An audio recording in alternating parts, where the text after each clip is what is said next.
સૌને નમસ્કાર. ગુજરાત માધ્યમિક અને ઉચ્ચતર માધ્યમિક શિક્ષણ બોર્ડ ગાંધીનગર આયોજિત ફેબ્રુઆરી 2026ની બોર્ડની ધોરણ 12 વિજ્ઞાન પ્રવાહ અને ધોરણ 12 સામાન્ય પ્રવાહની પરીક્ષાઓના પરિણામો આજરોજ જાહેર કરવામાં આવેલા છે. સદર પરિણામોની અંદર છોટાઉદેપુર જિલ્લાનું ધોરણ 12 વિજ્ઞાન પ્રવાહનું પરિણામ 66.34% નોંધાયેલું છે. ગત વખતના પરિણામો કરતાં 4.23% વધારો ધોરણ 12 વિજ્ઞાન પ્રવાહના પરિણામની અંદર જોવા મળેલો છે. જ્યારે સામાન્ય પ્રવાહની વાત કરીએ તો સામાન્ય પ્રવાહની અંદર 92.30% જેટલું પરિણામ અત્રેના જિલ્લાનું નોંધાયેલું છે. જેમાં ગત વખતના પરિણામો કરતાં 1.31% જેટલો ઘટાડો નોંધાયેલો છે.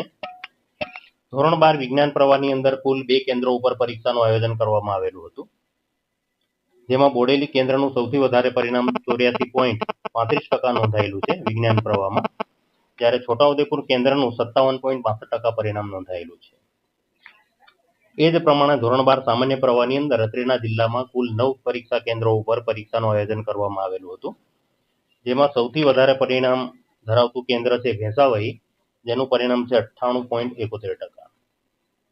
સૌથી ઓછું પરિણામ છે એ કવાંટ કેન્દ્રનું છે 81.45%. સારું પરિણામ મેળવવા બદલ સૌ વિદ્યાર્થીઓને, આચાર્યોને, શિક્ષકોને, નિરીક્ષણ સ્ટાફને ખૂબ ખૂબ અભિનંદન આપવામાં આવે છે.